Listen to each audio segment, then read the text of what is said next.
किसान कौम की लड़ाई लड़ने को लेकर समर्पित नहीं है। मैं दोबारा दोहरा दूं आपसे, 25 तारीख को या तो दिल्ली के अंदर होने चाहिए या फिर 25 तारीख को जेल और थाने आपसे भरी हुई होनी चाहिए। यह मैं आपसे हाथ जोड़ के निवेदन करना चाहता हूं। अगर हम दिल्ली जाएंगे तो भी हमारी आवाज पूरी दुनिया के कोने कोने में जाएगी। अगर सरकार हमें गिरफ्तार कर करके जेलों में और थानों में बंद करेगी तो उससे भी आवाज हमारी पूरी दुनिया के कोने कोने में जाएगी कि पूरे देश से हजारों लाखों किसान दिल्ली जाना चाहते थे, लेकिन मोदी सरकार ने पहले के तरीके से ही दमनकारी रवैया अपनाते हुए किसानों को कुचलने का काम करा। तो कोई भी हो जाए बात, चाहे दिल्ली पहुंच जाए, चाहे जेल और थानों में पहुंच जाए, यह बात तय है कि आपकी आवाज दुनिया के कोने कोने में जाएगी। आपके एमएसपी गारंटी कानून के मुद्दे की गूंज दुनिया के कोने कोने में जाएगी। और मैं एक बात और कहना चाहता हूं सरकारों को, हमें दिल्ली जाने का कोई शौक नहीं है, हमें धरने प्रदर्शन पंचायत करने का कोई शौक नहीं है, यह हमारी मजबूरी है। मजबूरी इसलिए है कि 7 दौर की बातचीत चली सरकार के साथ, एमएसपी गारंटी कानून के मुद्दे पे पूरे डिटेल में चर्चा हुई। सरकार ने जो डेटा हमसे लिखित में मांगा, जो उस डेटा के सोर्स स्रोत हमसे लिखित में मांगे, हमने सारी चीजें सरकार को लिखित में देने का काम किया। जिस तरीके से सड़क के ऊपर आप लोगों ने मजबूती दिखाई, उसी ढंग से बातचीत की टेबल पे भी सरकार के मंत्रियों के सामने पूरी मजबूती दिखाने का कार्य किया गया। और जब सरकार के पास हमारे तर्कों का, हमारी बातों का जवाब नहीं था, तो उन्होंने हमें बातचीत के लिए बुला के धोखे से गिरफ्तार करके जेलों में भेजने का काम किया और हमारे मोर्चों के ऊपर बुलडोजर चलाने का कार्य किया। मैं आपसे हाथ जोड़ के प्रार्थना करना चाहता हूं साथियों, अभी जो एक चर्चा चल रही है भारत और अमेरिका के बीच में प्रस्तावित व्यापार समझौते को लेके, अभी तक तो भारत सरकार का स्टैंड सही है। और वो भारत सरकार का स्टैंड इसलिए सही है क्योंकि सरकार को यह बात मालूम है कि अगर हमने किसानों के हितों से समझौता किया, अगर हमने किसानों की अनदेखी करी, तो पहले से भी ज्यादा बड़ा आंदोलन होगा, पहले से भी बड़ी संख्या में किसान सड़कों पे उतरेंगे। इसीलिए आपके दबाव में आज तक सरकार का स्टैंड सही है। अमेरिका चाहता है, मार्च के महीने से बातचीत चल रही है भारत और अमेरिका के बीच में, अमेरिका चाहता है कि वो अपने डेयरी के उत्पाद, अपने खेती के उत्पाद, अपने पोल्ट्री के उत्पाद, अपने फिशरी के उत्पाद भारत में भेजना चाह रहा है। लेकिन हमारा यह कहना है कि अमेरिका में किसान की जो आमदनी होती है वो फसल बेचने से नहीं होती। अमेरिका में किसान की आमदनी सब्सिडी खाने से होती है।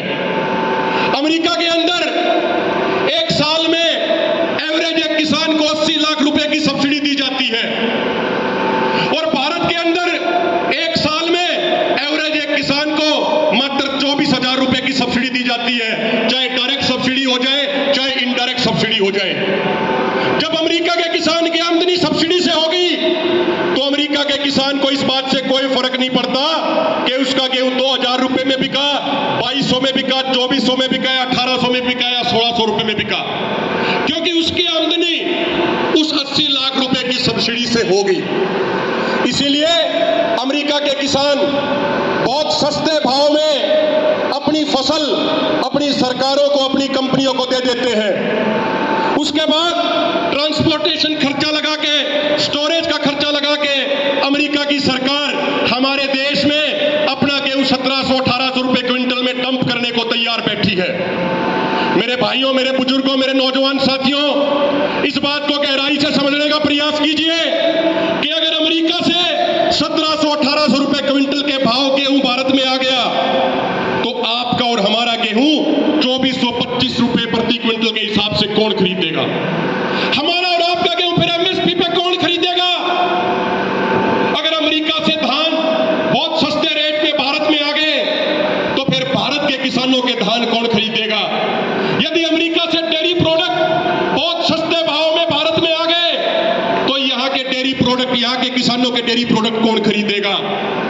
अगर साल 2016 की बात करूं तो अकेले साल 2016 में अमेरिका के अंदर डेयरी किसानों को 2 लाख करोड़ रुपए रुपए की सब्सिडी दी गई। इसीलिए अमेरिका के दूध उत्पादक किसान बहुत सस्ते रेट में अपना दूध अपनी सरकार को, कंपनियों को दे देते हैं।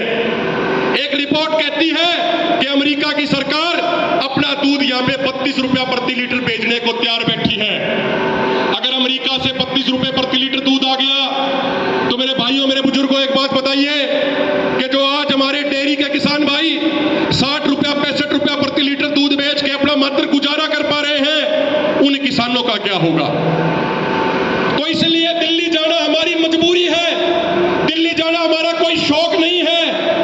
और मैं एक बात और कहना चाहता हूं कि जुलाई की शुरुआत में हमने ये कार्यक्रम दे दिया था कि 25 अगस्त को दिल्ली जाएंगे, लेकिन उस परमात्मा की कुछ कृपा हुई, वो परमात्मा कुछ चाह रहा है। सुनने में ये आ रहा है कि 25 अगस्त को ही अमेरिका का ट्रेड डेलीगेशन अगले दौर की बात करने के लिए, भारत पे दबाव बनाने के लिए दिल्ली में आ रहा है। मैं आपसे प्रार्थना करना चाहता हूं, एक निवेदन करना चाहता हूं कि अगर 25 तारीख को आप लाखों की संख्या में दिल्ली पहुंचेंगे तो उस अमेरिका के ट्रेड डेलीगेशन को और अमेरिका के उस राष्ट्रपति डोनाल्ड ट्रंप को भी तगड़ा जवाब पहुंचेगा, जो डोनाल्ड ट्रंप अपनी दादागिरी के बलबूते पूरी दुनिया को हाँकना चाह रहा है। इसीलिए साथियों, यह हमारा शौक नहीं, हमारी मजबूरी है। इसलिए भी हमारा मजबूरी है क्योंकि जो हमारा पिछला आंदोलन चला, जो 2020-21 का आंदोलन चला, उस आंदोलन के दौरान किसानों को कुचलने के लिए हरियाणा की सरकार ने, भाजपा सरकार ने सैकड़ों हजारों किसानों पे झूठे मुकदमे दर्ज किए हुए हैं। तो वो झूठे मुकदमे रद्द कराना हमारी जिम्मेदारी बनती है। तो इसलिए हमें 25 तारीख को दिल्ली जाना है। तो साथियों, मैं छोटी छोटी 2-3 बातें कह के अपनी बात को खत्म करूंगा।